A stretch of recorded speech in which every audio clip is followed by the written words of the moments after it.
I told you the drink in this cup is older than beer and might have been humanity's very first fermented food? This ancient, tangy, and nourishing drink is called boza, and it's been bubbling through our history for over 12,000 years. From Göbekli Tepe to Ottoman palaces, boza is more than just a drink. It's a living fossil of flavor, culture, nutrition, and science. In this video, we'll uncover its archaeological roots, trace its journey across empires, explore its modern-day revival, and break down the probiotic chemistry that makes it so unique.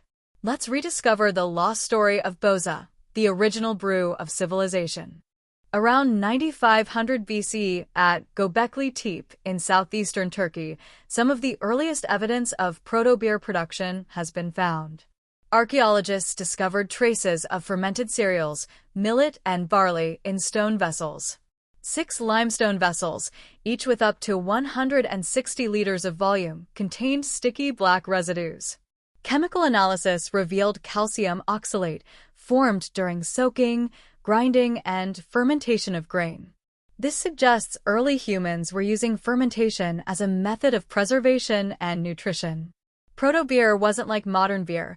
It was thick, porridge-like, mildly alcoholic, and full of nutrients. It also supported brain development and social bonding through communal drinking. Some scientists believe the desire to make fermented drinks helped drive the birth of agriculture. To keep producing proto-beer, people began farming millet, barley, and wheat. Fermentation also preserved food before refrigeration. It was about food safety, nutrition, and cultural rituals that helped civilization thrive. Boza reached its golden age during the Ottoman Empire. By the 16th century, it was widely consumed across the empire, from palace halls to street corners. Boza was warm, filling, and nourishing, especially favored in winter. Street vendors, known as bozasi, would call out in the evenings selling fresh boza from copper jugs. Special boza shops, or bozahane, weren't just refreshment stands, they were places for rest, conversation, and even political debate. Evliya Çelebi, the 17th-century Ottoman traveler, vividly described the boza scene in his Seyahatname.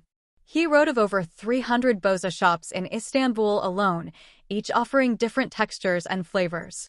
However, not all rulers approved. At times, boza was banned, especially versions that contained higher alcohol content. In the 17th century, Sultan Mehmed IV cracked down on intoxicating boza.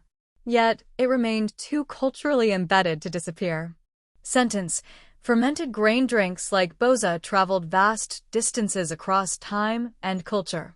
In Central Asia, nomadic Turkic peoples fermented grains like millet and wheat to create thick, nutritious drinks suited for travel and long winters. These beverages likely resembled early boza. The name boza itself comes from the Persian buza, meaning millet drink. Variations of boza are found across regions. In Central Asia, it's called buza or bozo. In the Balkans, it remains boza. In Egypt, a similar drink is known as bouza. In Albania, it's called bozë. In ancient Rome and Byzantium, lightly alcoholic barley drinks like sima were common. Some scholars consider sima a precursor to modern boza. As the Seljuk Turks migrated into Anatolia, they brought their fermented drink traditions with them. The region's fertile soils and grain diversity helped shape what we now call boza. Boza's benefits come from fermentation. Millet has carbs, fiber, and essential minerals like magnesium. Fermentation breaks sugars into alcohol and lactic acid.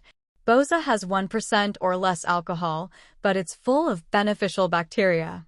Probiotics help digestion and gut health. Vitamins and minerals become more bioavailable. 100 grams of boza equals 50 to 70 calories, plus small amounts of protein and fiber.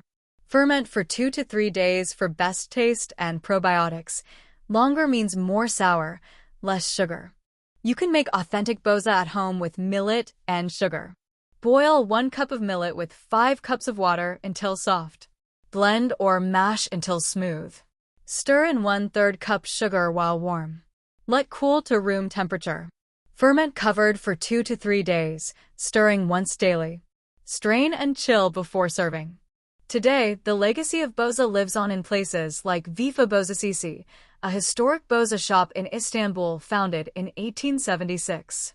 More than just a shop, Vifa Boza has become a cultural landmark, serving boza in its traditional form for nearly 150 years. Inside, you'll find marble countertops, copper jugs, and even Turks boza glass, proudly displayed as a tribute to its national significance. Despite changing tastes, Vifa Boza remains a symbol of culinary heritage, preserving a drink that connects modern Turkey to its ancient roots. Boza connects us to thousands of years of tradition. From ancient stone vessels to today's probiotic drinks, it's a living legacy. If you enjoyed this video, like and subscribe for more rediscovered foods. Comment what ancient recipe you want to see next.